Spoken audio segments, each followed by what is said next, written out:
Hello, everybody. Hello.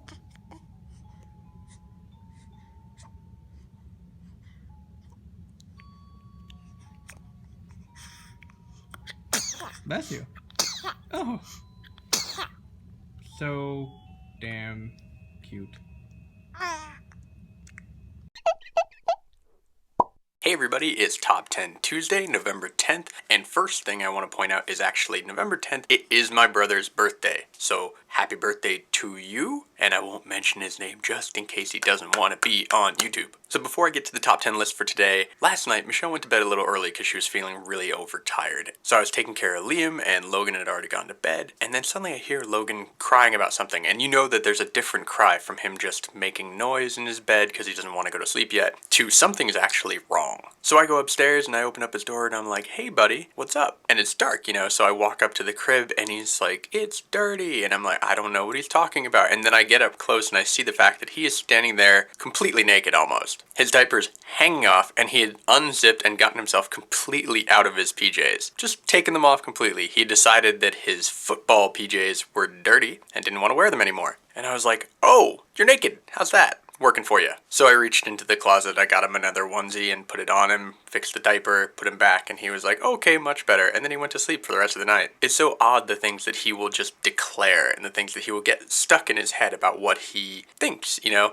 Like there'll be times we'll be sitting there playing and we'll be super happy and we'll be just hanging out. And I'll be sitting on the ground and then he'll come up to me and he'll point at me and he'll go, you're sad. And I'll say, no, I'm happy. I'm totally happy right now. And he'll be like, no, you're sad. And I'll say, no, I'm happy. There's a difference. And then he'll say, no, you're sad first. And I'm like, oh, okay. Then yeah, I'm going in order now. I have a feeling winning arguments with him as he gets older is going to be increasingly tough. And also, last thing before I get to the list, tonight is the Fox Business Channel GOP debate. Obviously, I'm going to do my best to try to watch that as well, and that'll probably be what the show is about this week. It'll be interesting to see what's going on. I assume, and this is an assumption, we'll see if this pans out, that we're going to see something similar to what happened on the CNBC debate. We are going to see basically the candidates attack the media because they were able to unify doing that one thing.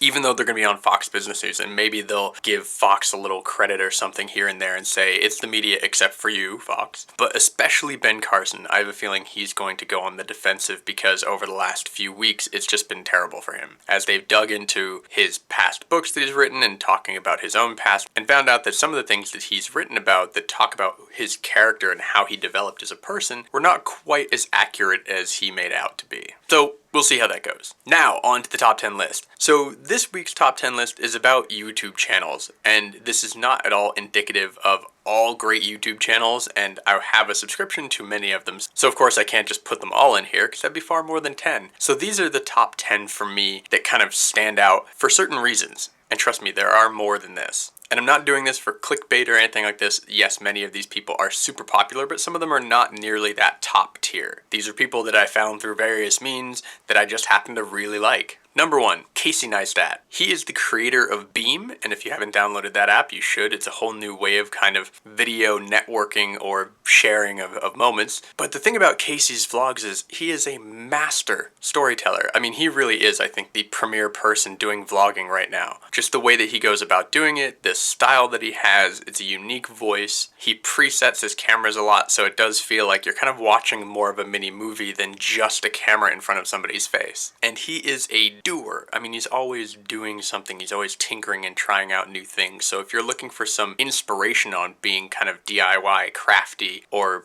different ways to express yourself, his workshop, his loft is a haven for that kind of thing. So watch some of the vlogs until you see that workshop and maybe gain some ideas for that. Number 2, DeFranco. And I'm also going to add in kind of the SourceFed group, William Haynes specifically, and also the DeFranco fam channel that Lindsay runs. All of this together, they're all great. They're all awesome to watch. But I mean, obviously the credit goes upwards to Phil DeFranco because he's the one that started all this. He's the one that brought it all together. He's the person that actually inspired me to really get into YouTube, along with a friend who I'll mention a little bit later. There was just something about the way that he does his things. There's an authenticity to it. There's a beauty in watching him find his voice, which he did after a few years. And it's just really great to see him change and adapt to his growing responsibilities, both as a businessman and as a father.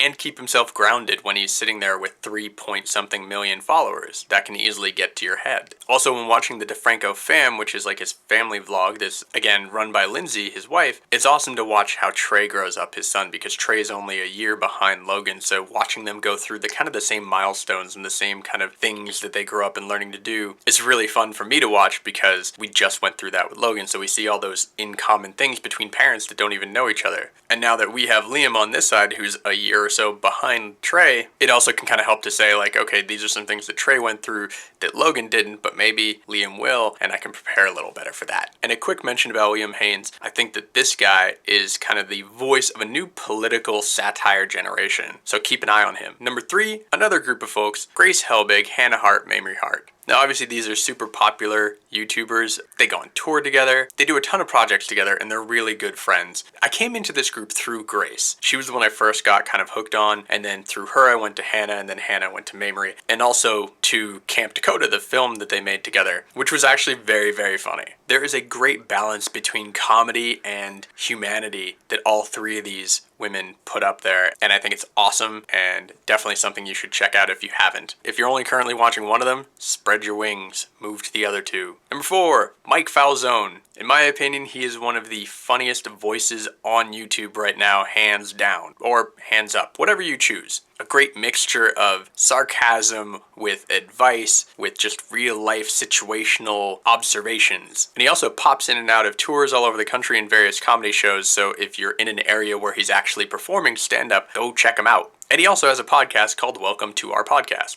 Also quite funny. Number 5, Dorkly. These animated video game parodies are so perfect for me, for my generation who grew up playing these video games. And when you get to see Mario and Luigi getting into a very vulgar adult fight over various things, it's so great. It's like watching those kind of childlike video games grow up and get that R-rated humor. They're short, they're funny, they're great little kind of bits of joy in the middle of your day. Number 6, Anna Akana. Possibly one of the hardest working people on YouTube. Maybe tied with Philip DeFranco. Maybe they should battle it out in kind of a YouTube Thunderdome thing. I mean, she directs and stars in short films. She's got her own clothing line. She's got her YouTube channel. Her videos are very high production value and well planned out. She does stand-up. She has her own podcast. I'm not sure she sleeps. It's possible she's a wizard. And to make things even better, she's got 4 cats. Number 7, SoulPancake. This is the best channel out there if you really need to remind yourself that the world doesn't suck and your future is not just a deep, dark hole of despair. These are uplifting, they're meaningful, they're humane. They go right to the feels. I mean, it's really like feels central. So check it out if you're looking for something to really lift you up. Number 8, epic rap battles. Now, of course, this is widely known by so many people, and there's a great reason for this. This channel and these 2 people are some of the most unique voices to come out of YouTube. This is one of the things that kind of like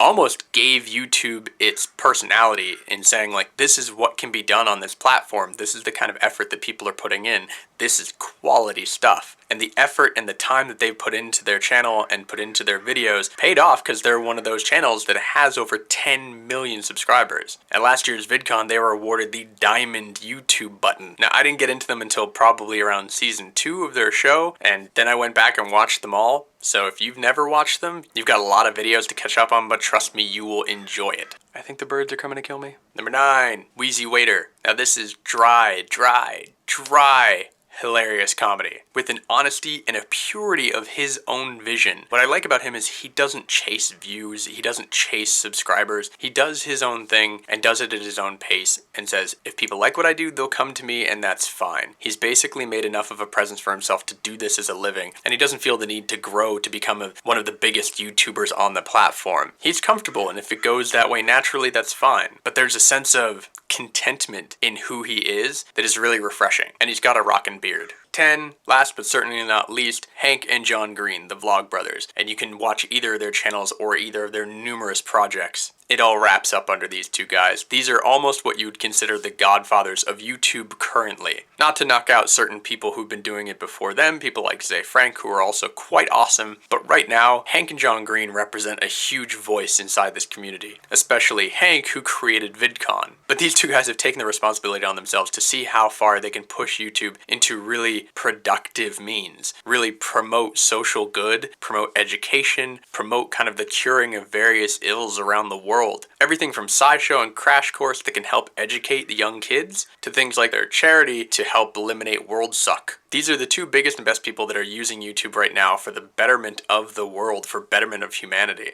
And it helps that they're super funny. Now, I would be remiss to go through an entire list of talking about YouTube channels and not mention Mike and Andy. They get the honorable mention of the fact that they are not only just good friends of mine, but it was actually Mike who really pushed me over that last edge to get into YouTube. He really gave me the motivation, gave me the positive input to really get me going, and he's kept doing that ever since I started. So if you're looking for a family vlog, daily vloggers, and also Mike has a video game channel, they pump out tons and tons of content. And of course, their family videos are only going to get cuter and cuter now because they've got baby Jacob, so go check them out. So there you go, that's my top 10 list for YouTube channels that I watch a lot, the ones that I look forward to seeing their videos every day. If you feel there are ones I left out or ones that I should look into, go ahead, let me know in the comments down below. Hope you guys have an awesome Top 10 Tuesday. See you tomorrow, and as always, be good to each other.